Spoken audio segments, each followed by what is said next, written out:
Hey everyone, welcome back to another episode of the Diamond Hands podcast. Today we have my girl, Whitney Carlson. She is the founder of Alaska Beauty Nurse and Skin Confident in obviously Alaska. And today we're going to be kind of, jumping into a couple of things, a little bit of girl talk, a little bit of business talk, you know what I'm saying? We're going to talk about how it is to create trust in aesthetics, how emotional debt actually affects, retention, and what a frictionless patient experience looks like, and what visible authority means means like in a place like Alaska. So welcome, Whitney. Thank you for having me. I'm so excited to be here. Yes, same. Yeah, we had met in at LAMCA, Dr. Yes. Keon Karimi's meeting, or have Yeah. you, to our mutual friend who I love, one of my first podcast guests years ago, Dr. Joelle Lehman, Yes. who's, And my life inspiration. I She's my know, life inspo. she's the Yes. best. So, I just want to kind of get into it with you. It's just like, tell me, I know you're like a Northeast girl like me. So, like, Yes. tell me a little bit about your trajectory and how the hell did you end up in Alaska? That is the first question I need an answer to. Yes. And that is the question that I get asked pretty much every time I say I'm from Alaska. And in fact, sometimes like at these conferences, I won't say it because I just know it's going to like snowball into like this whole story of like why, how, and you know when did that happen? Why did it happen? Why are you still there? So, Yeah. but it is obviously a part of who I am. And I was born and raised in Alaska. Mhm. So, you don't really get a chance to make that choice. My family, like we talked about, is mostly from the East Coast. And Mhm. my dad came out here for college, and my mom came out here when she was a young child with her family, because Mhm. her dad worked on the pipeline. So Mhm. they met here, and then here I am 40 plus years later.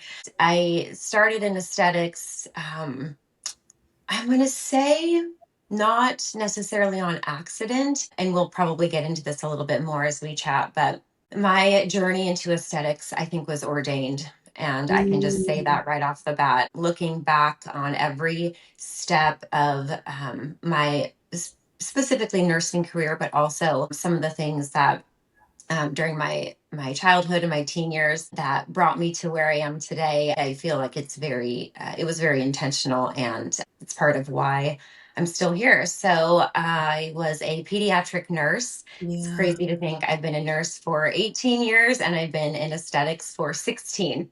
So I have kind of a unique start in aesthetics in that it was not aesthetics. Yeah. It was a role that I found very exciting. I Mhm. knew a facial plastic surgeon, and how I got into it was we were chatting, and he said, "You seem really into this. We can never keep nurses at the office," which that has stuck in my brain because imagine now there's nurses lined up at the door to try to work at a facial plastic surgery office.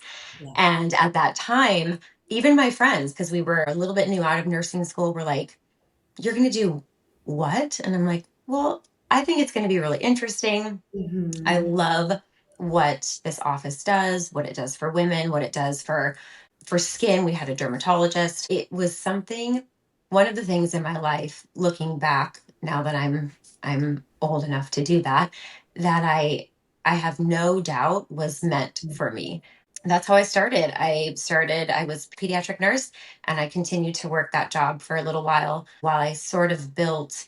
I just worked in the office with them. I assisted in surgeries, inpatient, outpatient Mhm. surgeries with the physicians. And then they were like, "What do you want to try to do some Botox?" I'm like, "Yeah, I want to try to do some Botox." "Do you want to try to do this filler?" I'm like, "Obviously, I want to try to do the filler." So Mhm. we built from their office into a different space. Not the first med spa in Alaska. There was another one prior, but kind of the first, I'm going to say aesthetics 2.0 type version. We got a laser, added some services. And then fast forward, I've been where I am now. I left that office after about 4 or 5 years, and that's a Mhm. whole story we might tangent off into, just about the craziness of aesthetics. But started my current office down here where I live now, which is a little bit even more rural. So Alaska's rural Mhm. already, and then add in where I live. I Mhm. worked with a Mhm. Mohs dermatologist surgeon for 10 years, and then I finished my nurse practitioner and started Skin Confident as my own independent practice 2 years ago, almost exactly. So I love that. that's my And journey. so, yeah, and so like for that, like, you talked about that it was like, ordained. Can you tell me a Mhm. little bit about that, you know, ordination, so to speak, into the ministry of beauty, right? Yeah. So if you can talk Yes. about that. Growing up, I found I always, I was that girl. I was the girl in my mom's makeup. I was that girl playing doctor. I was Mhm. that girl taking care. And I was that girl. I was selling brownies and I would make juice and put it in those old, those like kind of old school ice cube trays. I Yeah. would put juice in there and then a popsicle stick, wrap them in saran wrap and sell them for 50 cents at the end of my driveway and walk the dog. So I was like a hustler. I loved looking cute. And I knew from a very young age that taking care of people was something that I liked to do. And I went to a very small, obviously lived in a small town, but I went to a small church and school that was kind of connected to each Mhm. other. And I just was the one. I always had band aids in my pocket. I always wanted to give care to the people around me. And Mhm. then I've always been that girl I'm going to be checking my hair. I'm going to be doing this even when I was young. Although some of my photos looking back, another tangent, we can look back at there was no Instagram or anything to tell us what not to do in the 90s, right? Living life in retrospect, right? That's what we do end up Mhm. doing as we get older. And we can't really see it until those years have passed and some of those dots have been connected. So Mhm. when I started in nursing, I had gone on several mission trips in my teen years, and that's only solidified that I wanted to be a nurse. That was 100% not a question. And I went straight through from high school right into nursing school, graduated at 21 and a half, almost 22. So just a wee babe. And in that mix, the main thing that kind of piqued my interest was my brother actually had pretty severe acne, and we Mhm. would go to the dermatologist with him, and we had some failed treatment options, Mhm. and I saw what that did to him and how he perceived himself. When you're in your home and your siblings, you see that intimate side, and it Mhm. really affected him. And I thought I remember thinking, oh, I'm going to be a nurse. I wonder if I could figure out something to help him. Like even before when I was in high school, when he was going through this stuff. And so that little still small, like, I wonder. And then going to his appointments, meeting the nurse at the dermatology office, kind of vibing with that before I knew Mhm. what that was. Yeah. And Yeah. then moving into my nursing education, the mission trips that I'd gone on, I loved kids and I knew I was Yeah. going to be a peds nurse. Like that is another piece of my heart. And once I graduated and started working, the experience with my brother, the experience with the dermatology office, it never left me. Mhm. So once I met Dr. Coleman, who was the facial plastics, and just listening and hearing, oh, they have problems with keeping nurses. Oh, yeah, you can be a nurse. I was like, say what? Like, hold up. And so he said, stop by the office. So I literally, this is a kind of a funny story too, I think, looking back. So remember, so I'm in my early 40s. Yeah. So legally blonde. I remember that. Yep. It was like an integral part of my coming of age, right? Mhm. And so Dr. Coleman is like, you should stop by. You seem, because I would ask him questions because I'd see him on the floor and be Mhm. like, what about this? What about that? And I scrubbed into one of his surgeries one time. I was like, hey, can I come do this? He's like, yeah. So I did not know at that time that there was really an opportunity in his plastic surgery office. But I was like, hey, he said we can't keep nurses. And I'm like, can I apply for that? And he goes, yeah, go drop your resume off. So I'm like, okay, I've got, this much nursing experience on there. So I'm like, I gotta vamp a little on this resume. Mhm. So I go to Office Max. I don't know if you remember that store, but I do. Yeah. okay. And I was like, I can't, this isn't a like this is like a elevated nursing aesthetic minded thing. I can't turn this in on white paper. Don't tell me you got the nice manila paper or whatever it's called. So I bought this. It was for wedding invitations, like a cardstock blush. It was like a blush colored. And I'm Oh, like, and okay. I okay, I came over and the office manager, her name was Sandy. And I'm Uh-huh. like, hey Sandy, Dr. Coleman told me to come over. I heard you guys were looking for nurses.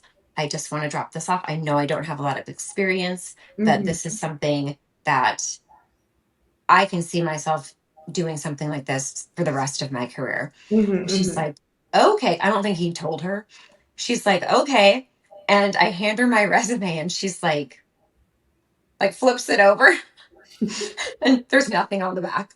She's like, okay, we'll take this into consideration. I'm like, thank you so much. Thank you. Oh my And goodness. then it was actually 3 months later that they called me in and they said, where do you see yourself in 10 years? Mhm. And I said, well, from what I understand of researching and talking to you guys, you two are the owners. And in 10 years, I see myself as a part owner of this practice. And they were like, and that didn't happen. And that's okay. But speaking just back to that ordained piece, Mhm. every step that I've taken, it hasn't been easy, but I haven't struggled with it. Mhm. And that is for me, again, looking back now that I have the time behind me and the years behind me to kind of differentiate some things, my ministry and my faith has been so easily, I feel, intertwined with my care of patients Mhm. that I have no doubt that I was meant to do this. And I was meant to do it in a way, I believe that is different Mhm. than what you might find with, every, not every other, but with the sheer volume of aesthetic clinics. Mhm. The way I run my practice, the steps that I take, the Mhm. authority to whom I answer, I believe has set me on a path, not an easy path, and not one without some heartbreak and without some struggle, Mhm. but one that my burden is light, right? The Mhm. load is heavy, but I feel like my burden is light. And so I've never had a plan B. I did work my peds job a little bit when I first started, but I I have no plan B and I continue to have no plan B. This is what I'm meant to do.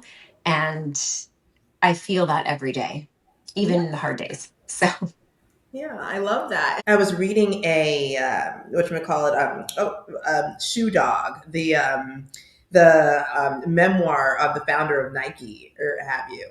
And he oh, actually got his calling, his vocation, when he was 24 years old, and he was running, and he was just like he had this crazy idea when when he did an entrepreneurship class in his master's thesis or whatever, and he was like, it was a crazy idea, but he was like at that moment when he was running, he was like, I'm going to do it. And he was just like, almost like you had to just keep going.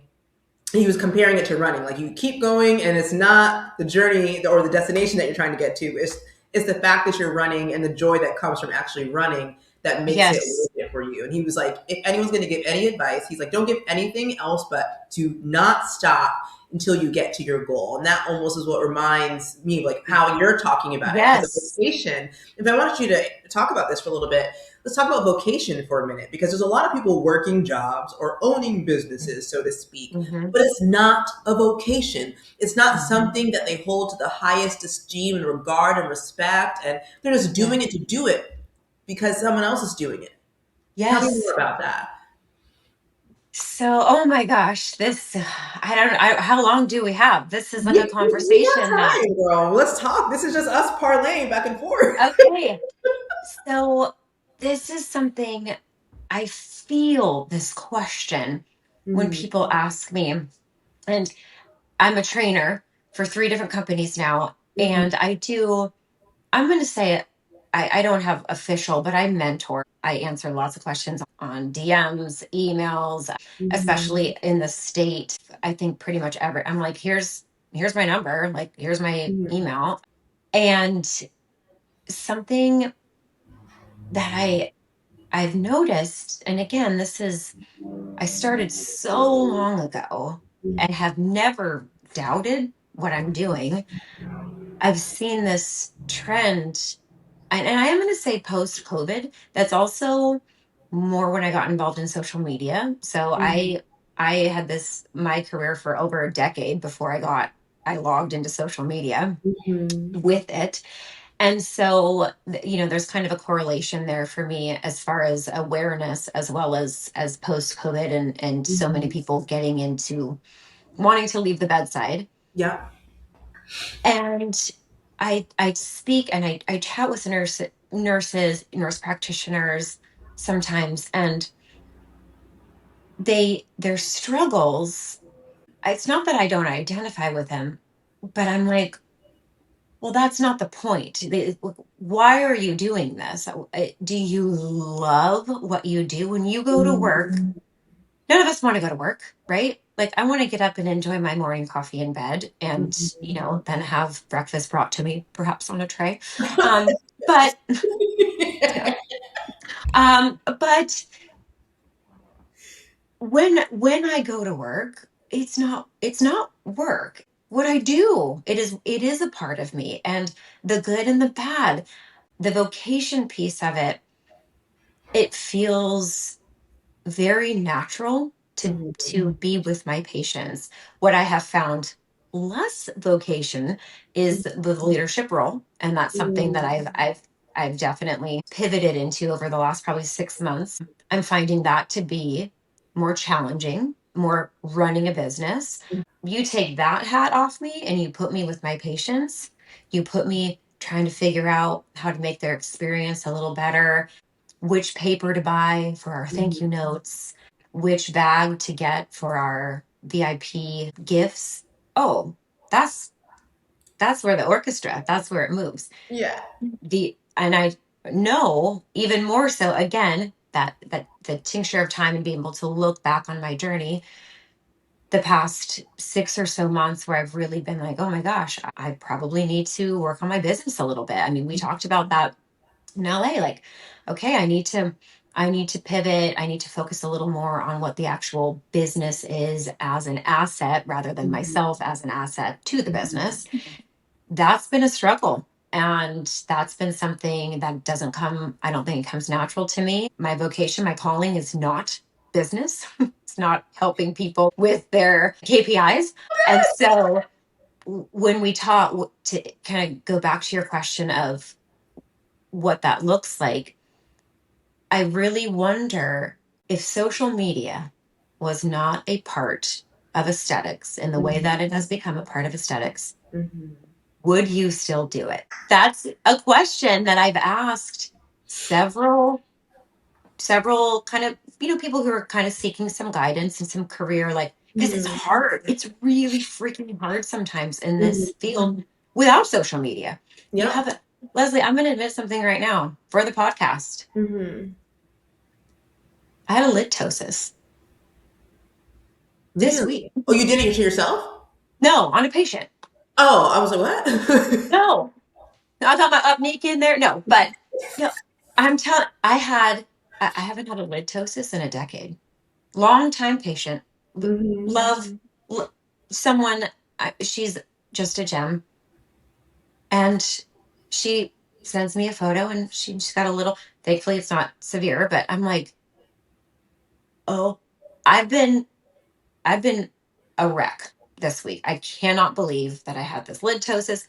My mhm, point being, this stuff, if you love it, I think even if you don't, it will gut you because it is your work that didn't turn out well, or it's your interaction that didn't go over well, or it's even your front desk that didn't take care of your patient Mhm, in the mhm, way that they expected to be, or the patient was unreasonable mhm, and mhm, treated your front desk even worse, treats your people badly.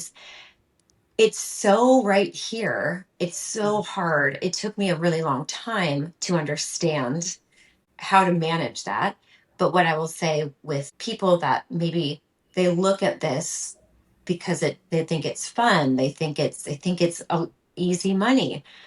I mhm, think that's not a vocation. That's not a calling. That's something you see and you want, just mhm, like you see, oh, I want to go to that concert festival, so I'm going to go to it.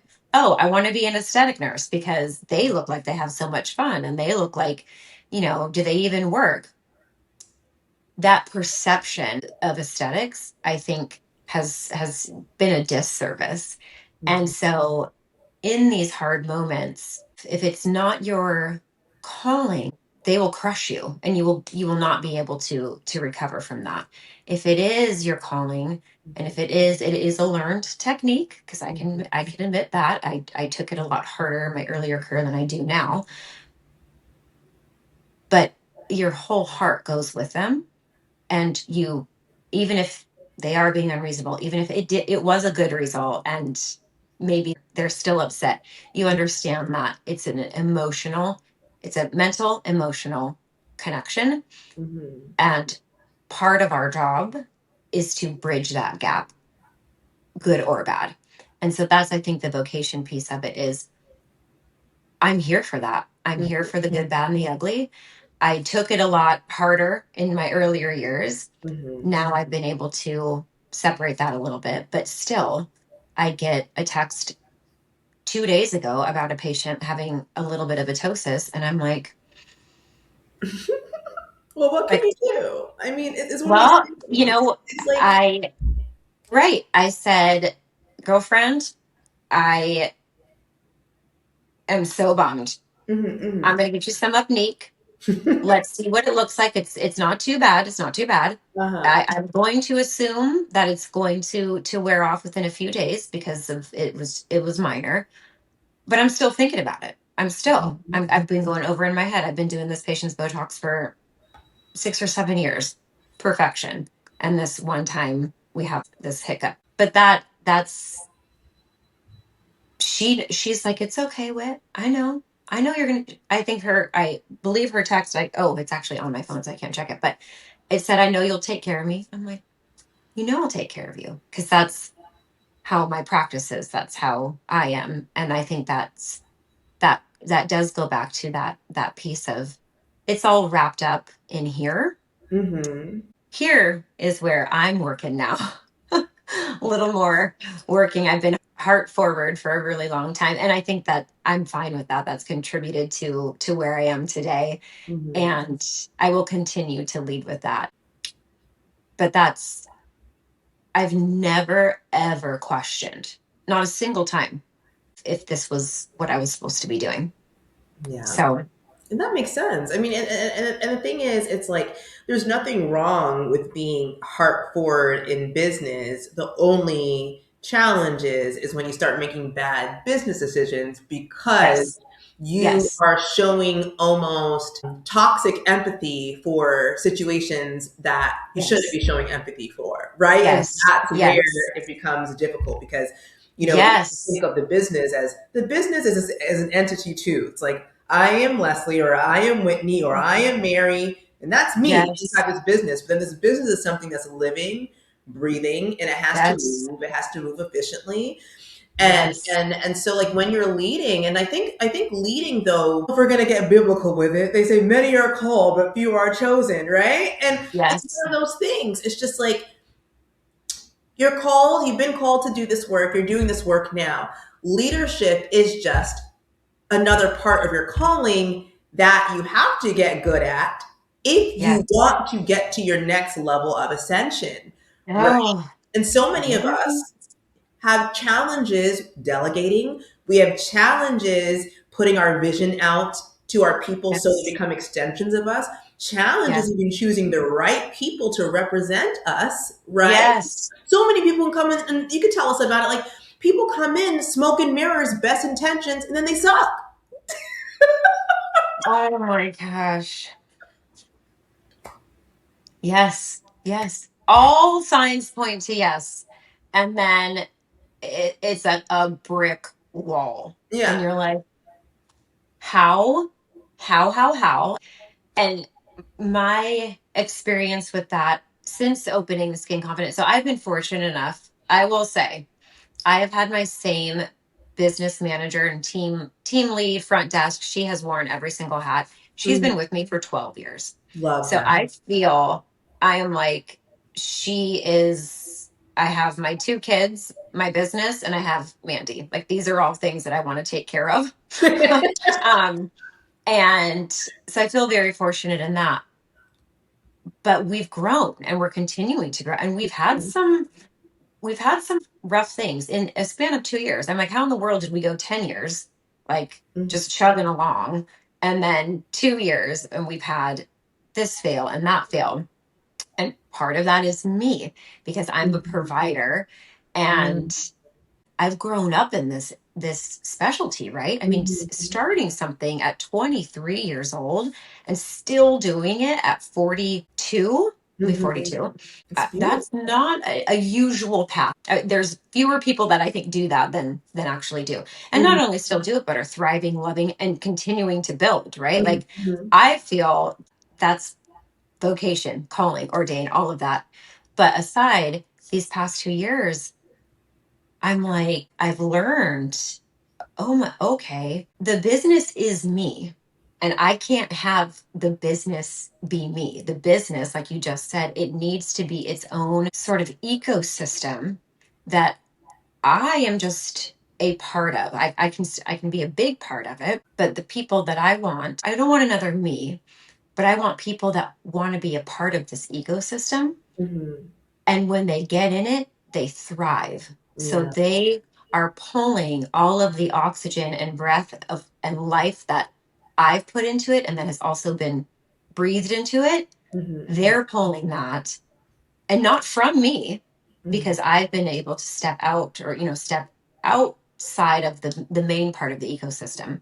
I want them to be flourishing within the business. And that is a whole deep dive That's into a whole other thing. That's personal growth and leadership. it's And crazy. it's crazy. And I'm still in it. I have, yeah. I mean, I don't know where we want to go with this, but I had a really, really tough situation. One that, I mean, I haven't been gutted over something in a while. And this Mhm. one, I was just like, what happened? Mhm. And looking back, I have a lot of confidence in a lot of the stuff that I have very much confidence in my business, how we run things, the opportunities that I want to give people, and the environment. I think the culture at Staying Mhm. Confident, that is something I knew about a long time ago. Mhm. Culture, business culture, not KPIs, but what does business culture mean? So you had basically said that authenticity and consistency has really been the through line in your practice culture over the years. Like, what does authenticity and consistency actually mean in your practice? So in my practice, authenticity and consistency for me are related to the culture of care Mhm. that has been consistent throughout my entire career. What that looks like to me is approaching aesthetics from truly a healthcare perspective. Mhm. And because I started in a time that there was no aura around aesthetics, there were no vibes, there was not an aesthetic culture. Mhm. My beginning of my career was rooted, and continues to be rooted in healthcare principles. What are our primary interventions, secondary, tertiary? Is this right for the patient? Is this something that is going to serve them long term, or is this a quick fix? And having worked with facial plastic surgeons and being able to kind of see skin all the way to surgery, what those things look like, those principles of what is actually caring for this patient and how do we do this long term Mhm. has been the consistent guideline of my practice throughout my entire career. As that translates into the culture of Skin Confident, my employees, we've talked about this a lot, so I feel like I can say this. They know that my culture for Whitney is care. I want to know how they're feeling. I want to know if I say something that they don't understand or they are like, huh, because I have to talk business, right? I have to be like, this is what we need to do. And then we can flip and we can go out and have dinner and drinks. Mhm. But I'm very transparent with them and I will say, hey, listen, this is the first time we're doing this. I've never done this before. I've done a lot of research. This is what my peers are doing, my colleagues, read it on the Facebook boards. I think this is what we should do. What do you guys think? Mhm. Some of the feedback, sometimes we've pivoted on things that these young women have brought to me and I'm like, oh, genius. And so when we're talking about culture, the authenticity part comes from I am saying what I know, what I don't know, and what I need help with, Mhm. carrying that into culture of care for my patients where we are going to focus on, I mean, if I told you what the biggest part of my practice was, you might be like, wow, with skincare, because skincare rules all. Skincare can forgive a lot. These what are the smaller interventions that we can do? Build on the bigger ones if we need to, Mhm. and focus on really caring for each patient individually, Mhm. also caring for my staff individually. So Mm. um, that's I treat my I've told my staff this, something that's been central to me. Uh, I'm going to say since day one, how I treat one patient is how I treat every patient. Mhm. Mhm. And that for me, I will get, I'll get patients and I'm like, hmm. But when I walk in that room, that Mhm. patient is the most important thing to me in the whole wide world. They are my mom. Mhm. They are, I don't have a sister, but if I did, they're my best friend. And Yeah. I need to leave whatever I'm experiencing Mhm. at the door and I walk in and I care for that patient like my life depends on it, not theirs, but mine. Mhm. That's the consistency that I think has been brought through my career, the changes it's been through in different roles, now a business owner and trying to lead a team. Yeah, and with that too, frictionless patient experience. So patient experience care is very important to you. Mhm. And also, there's another concept called, emotional debt that can happen in a business. And it does happen in almost every business, but it's like little tiny failures and breaks in Yes. perception, service, consistency that make Yes. someone say, okay, I'm going left. So for those of you listening, Mhm. that is, it could be, okay, someone comes in, they have to wait 30 minutes to get into their appointment. No one even tells them that the schedule's running behind. What's the protocol for that? It could be, okay, when you get inside the treatment room, it smells because the person that was in there before maybe didn't have the best hygiene that day for some reason, and no one deodorize the room after or Yes. have you. So it's like Mhm. little tiny things, even if you're great perception, it's like, oop, chip, chip, chip, Yes. chip. Until the person says, this place isn't aligned with me anymore, goodbye. So how do you deal with emotional debt in your practice when you think about retention of your patient base? And how does Yes. that kind of go into the overall ecosystem of individually caring for your team members who then care for your patients? Yes. That's a big loaded question and no, that's just it is, there's just a lot to unpack with that. And Yeah. it, emotional debt, I had actually not heard that term. When I heard it, I actually had a response to it. I was like, ew, I I don't want someone, if a patient has emotional debt Hmm. to me, I believe I've done my job poorly. I don't think that I've done a good job if I'm having patients feel emotional debt as I'm chatting with my brain, myself and my brain. I thought emotional alignment. I Mhm. love that. I love my patients knowing, like, my sweet girl with the lid, she knew I'd take care of her. There was Mhm. like not even a question that we were going to do whatever we needed to do. So emotional alignment. But where the debt part comes in, and I think you're so right, is so if we go back to, for me, how I treat one patient is how I treat every patient. Yeah. Well, unfortunately, or fortunately, I have that same mindset in pretty much everything I do. From, if the floor is dirty, what is that saying? If Mm. our fridge is not stocked, what is that saying? If Mhm. our bathroom trash is full, what is that saying? It took me, where I've gone with that in the last 2 years of having my own standalone practice, is I've had to delegate. And that then it rolls into leadership, and it rolls into, how am I doing this? Am I working on this well? Is my staff feeling supported? One of the things that we ended up doing after we just got it 2 years ago, online scheduling, because Mhm. we used to have to call, Yeah. and they hated it. And it was annoying because then we'd have to call them back. And then, like, who answers a phone call, right?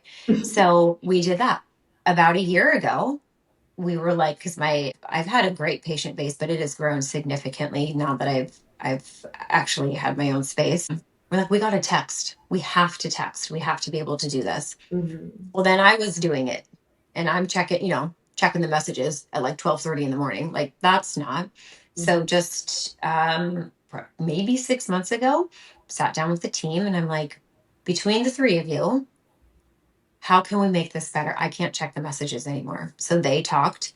Mhm. And part of it was a miss. It was a miss on a patient. She was having some anxiety. It was like a Sunday. I was Mhm. actually, I think, no, I was in Nashville. So it was the weekend before I met you. Mhm. So I'm in Nashville training the trainer. I'm not checking the messages. Mhm. And she was having some anxiety, and nobody got back to her. Mhm. And it turned out to be, I'm on the plane now, like, trying to make sure that we're getting communication. She's going to come in and see me. She comes in, and like, I said, you know what? We miss that. So we have a text line, we tell you to text it, and you didn't get an answer for 24 hours. And so we're going to fix it. So there was no problem. It was just Mhm. some anxiety she was having. But it made me go, we can't we can't be doing this. Like, if we can't now, we've made it clear business hours, and we do check them on the weekends. Mhm. But in that moment, there was no designated person to Mhm. check the messages. Someone would check them. I check them. Mhm. Mom always comes in and like cleans everything up. So Mhm. I needed to, it's like our whole conversation so far. I needed to, brrr, I needed to care. I Yeah. needed to take care of my patient. I needed to figure out if there was a real problem or not.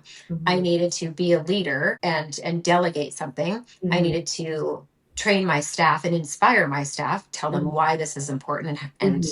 in all these different levels. And here now we have a system, and Yep. we don't miss text. So as far as emotional debt, I do believe that if my patients feel a debt to my practice, that we're not doing things right. Mhm. And an alignment, yes. An emotional softness, an emotional rest, Mhm. yes. But emotional debt, no. And it is it isn't in the little things, but it's in the SOPs. It's Mhm. in the, how do we do this? Who's in charge of it? And it's been a very big, it's like dumping out a puzzle. Mhm. And you can Mhm. see the box on Yep. the beautiful photo of Mhm. what it's supposed to look like and how you want it to look. But you have, multiple people trying to put this puzzle together with Yep. different brains and different thoughts and different, should we start on the outside, start on the inside? And Yeah. you're trying to do it in real time, every Yeah. day, like literally every day, you're trying to put this puzzle together. And so when it comes to emotional debt, I mean, even just hearing this term and kind of reviewing, some of the things we talked about for the podcast, it's something that I'm actively, like, I don't want that. I want my Mhm. patients to come in and know that their care is going to be 10 out of 10, Mhm. whether they see me one time or they become my long-term patients that I see 4 or 5 times a year. It doesn't matter. The Mhm. experience that they are going to have is going to only be related to or only be affected by the care we give, Mhm. not the misses that we miss. And when we do, be authentic about it and that's what I told my patient. I Mhm. said, Mhm. through this, we've identified that we need a better system. We apologize for missing. We understand that you had that anxiety. Mhm. We're actively working on it. And we did. Like we had a meeting and figured it out. Yeah. So And I think that's great because it's like the thing is, it's like with that, it's just like, everyone has their tipping point and everyone wants to have a 950 emotional credit score, yeah, before, you know what I mean? They, yes. and so when you check it, when you send out like, a review or what have you, you want the 10 out of 10 every time. You want at least even a 9 out of 10, you know what I'm Yes. saying? But when it starts Yes. getting to 7 out of 10, 6 out of 10, you're like, oh, Yes. something's not right. And it's like and Yes. identifying that, and it's like and so with that, it's just like having touch points, consistent touch points to say we're going to pause and we're going to audit the patient journey from start to finish. Yes. Having a pause and saying we're going to audit the employee journey from start to finish, because we don't Yes. talk about that enough. You talk about patient Oh, experience so much, but the way yes. you treat the team, how they're Oh, onboarded, their first day experience, the the HR, word onboarding. it's crazy. It is crazy. And that's my team. I feel, and I genuinely am like, I cannot believe I have this team of women. I have an office Mhm. manager, I have a front desk, kind of like patient concierge, and I Mhm. have an MA. Mhm. And Mhm. they they get it. They help Yeah. me. But at the same time, not I'm like, how do I minister to them? How do I reach them? How do I keep them with me? How do I keep my team with me so Mm. that we are all rowing in the boat, Yes. A car, right? two, is it two cannot work? It's like, I'm sorry, That's all my Bible stuff. Two cannot walk together no, unless they bring be it. agreed. You have to That's be right. agreed. That you got to be yoked. You got to have it same. Like, how do I keep these women Yeah. like my job is my vocation, my calling Hmm. Hmm. is my patients, and it is what I do. But Yep. it is turning into how do I foster women Hmm. with me that yes, of course they're helping me. That is why they're here, Hmm. but in their own development Hmm. and in their own professional growth Hmm. Hmm. so that they can be successful. Whether, I mean, of course, I want my team to be with me forever, but I also want if and when they leave me, because I want these women to grow. I want them to look back and say, go into their next whatever they're doing and be like, oh, well, skin confident, this is what we did, and this is why it worked, and this is why we need to, consider this idea or whatever. Hmm. And so that has become I'm great with patients, for the most part. I think I get mostly Yeah. 7 out of 10s. Yeah. But now I'm like, well, how would my employees grade me? And so I haven't done it yet, but I have it. I'm going to give them because that's a new thing.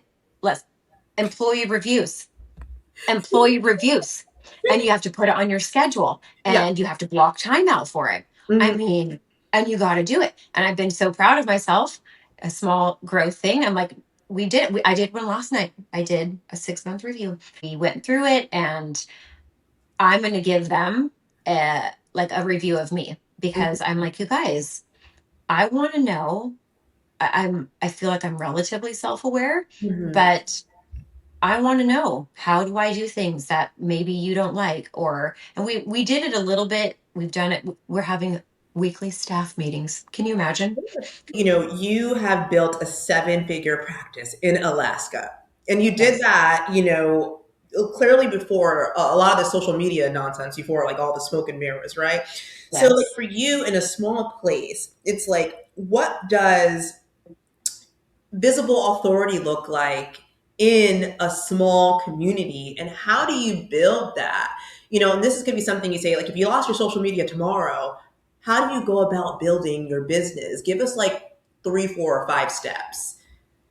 Related to visible authority, my personal thoughts on that, and again, I can say this because I did start my practice before social media.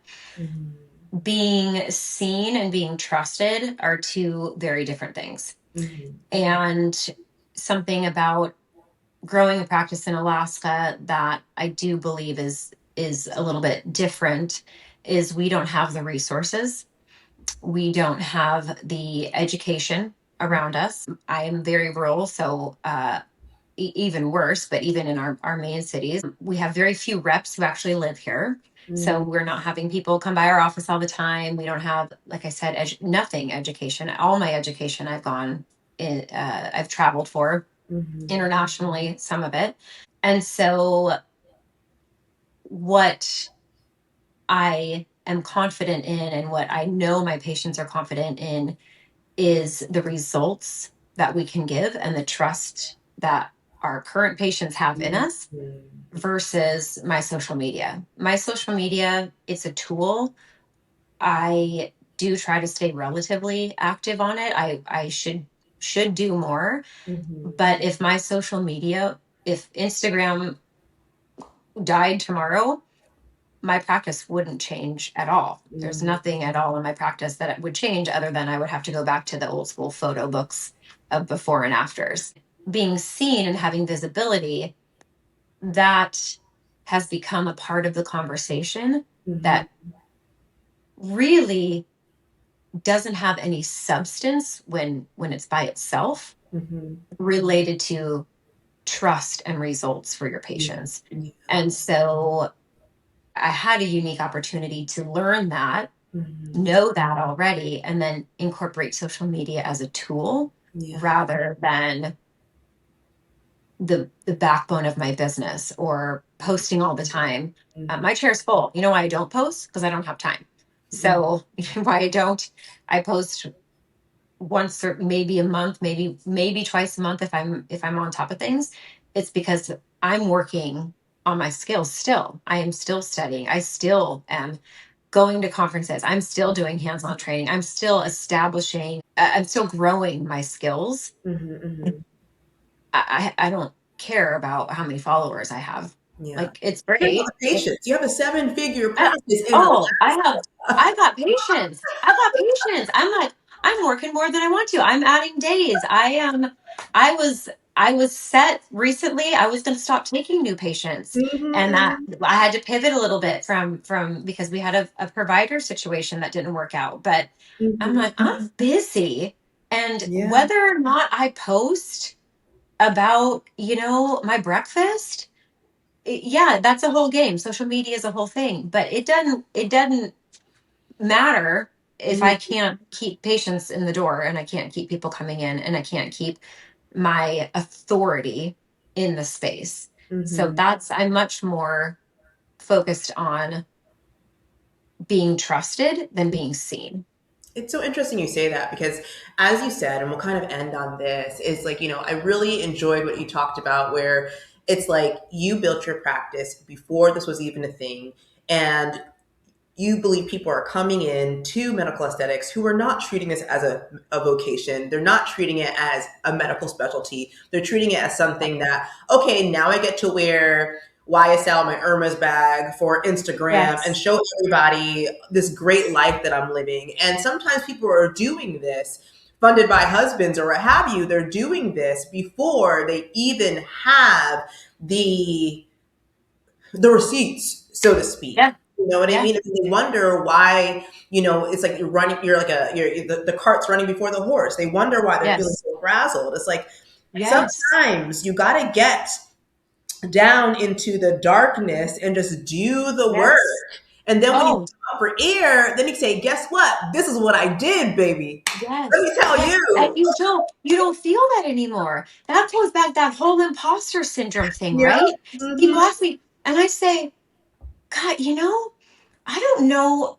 I don't know if I have ever really felt imposter syndrome because the stuff I didn't know, I learned. And Yeah. when I find out something I don't know, I study it and I learn it. And I don't talk out of thin air. I talk out of credibility and I talk out of Mhm. experience. And Mhm. when I stopped focusing on my insecurities and whether or not I should be in the room and started focusing on what can I contribute to this room? Yeah.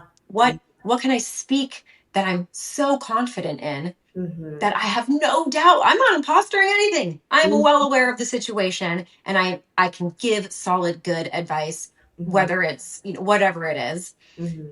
That that's how you do it. And it takes a long time to get there. Yeah. So when we have these aesthetics is such an amazing industry, but the grit that it takes Mhm. to build your practice, if you discount that or you don't take it into consideration, Mhm. I do not know how you'll be successful. Yeah. Period. Because you only learn what you don't know as you learn what you don't know. And that growing, it's like, you look at a mountain and you see everybody up there and you want to be on it, Mhm. but there's no helicopter, babe. Like No, you got to take you just gotta work. you You just you gotta got to work. You and got to it's work. overnight, like you said. It's Yes. work, it's knocking on doors, opportunities, Yes. continuing to work and work. And you find Doubling up. out all you need to know through the damn work, which is everyone is trying Oh, to avoid and stick yes. to the Louboutins. I'm like, baby. Girl, we got to log, we got to clock out of this I and know we gotta continue this clock out, y'all. We gotta conversation because clock out. that's Gotta clock no, that is so true. That is that will determine. I think aesthetics is going to shift. It has to. Like out. it is going to continue to grow, Yeah, but I feel like, and I hope I'm a small part. I want to be a small part of putting the focus back on that is so. patient care, Yeah, and the success comes later. yeah. The that that stuff comes later, and if that is why you're doing it, it won't work, period. Period. It's not going to work. So Mm, but we know that because we've lived through it. exactly. So I love that. And so, in closing, if you could talk to a person who wants to start a practice tomorrow, what is one actionable piece of advice that you would give them right now?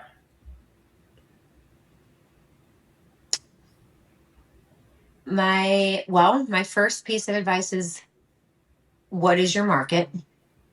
You need to know your market and stay small, period. Start with the basics. Mhm. Make sure that every dollar that is coming into your practice is going back out in your own education, whether that's hands-on training, conferences. Be hungry to learn. Be hungrier to learn than you are to make a paycheck. Baby, don't quit your day job and reinvest everything that you have back into your own learning so that you can become an asset to your business. I love But probably the most important would be to start small. You Yeah. don't have to start you're not going to start a seven-figure practice overnight. Start with basics and stay consistent with patient care Mhm. and be okay with time. Yeah. Takes time, you I know. love that. Thank you. Takes time. So, Whitney, thank you so much for sharing this, this lovely time with me today and our Thank you for listeners. having me. Everyone, like she said, she'll give out her cell phone number, so if you want it. I'm not going to put it here on the podcast, but, all the information about Whitney is in the show notes. Reach out to her, find out which conferences that she thinks are valuable to go to next, what trainings that she's doing. Like I said, everything's going to be in the show notes about her. Whitney, thank you. Thank you so much for having me, Leslie. This has been so fun. Of course. Want more clarity like this? Join the Branded Practice newsletter community. I write about strategy, systems, and brand leadership straight to your inbox. Go to diamondhandsmedia.com to sign up. And if this episode hit, Share it with someone still building without a brand. This is the Diamond Hands Podcast. Thanks for listening. Now go lead.